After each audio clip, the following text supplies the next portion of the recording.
Hello friends and welcome back. Don't mind all the shit that's in the background, going through wedding planning, stuff that's just kind of filling up in my room. It's not going to always be there, just kind of ignore it for now. Today we are going to talk about a brand new comfy game that came out, and that is Coral Island.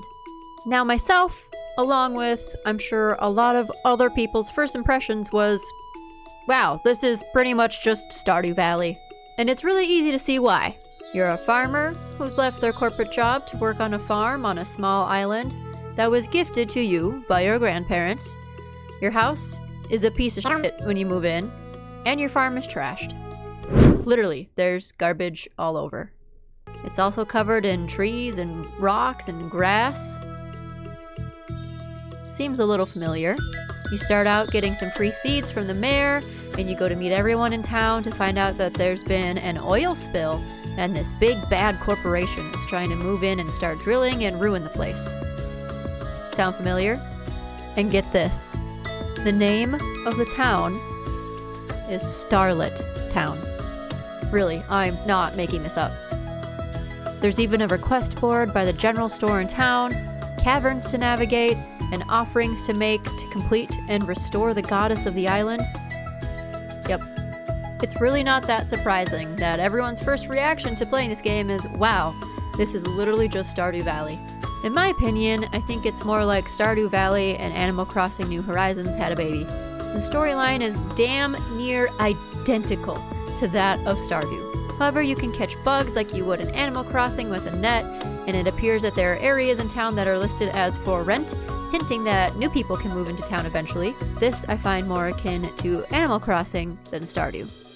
The art style is also completely different. The pixel art style of Stardew is something that fans really love and is a key component to the cuteness and nostalgic feeling of the game.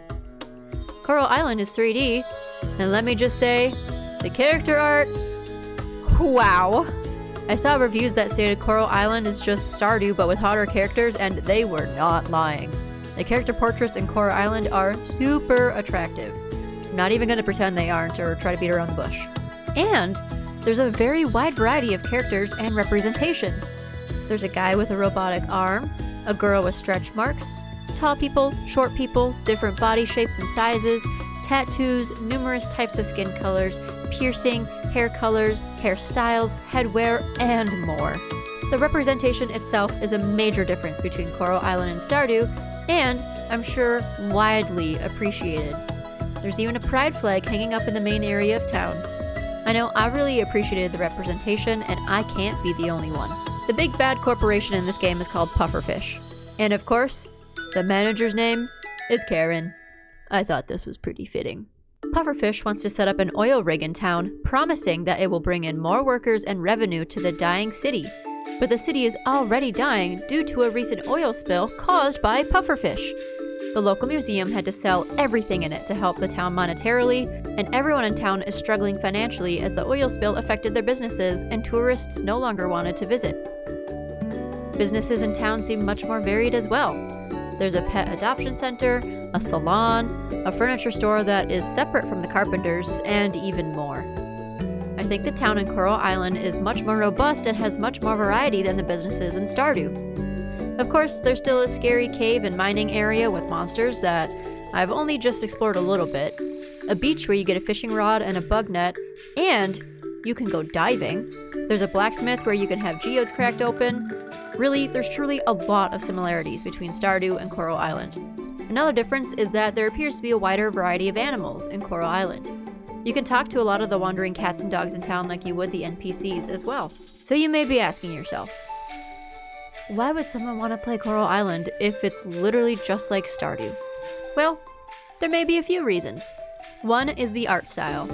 I've had more than a few friends tell me they tried really hard to get into Stardew but just couldn't get past the pixel art style.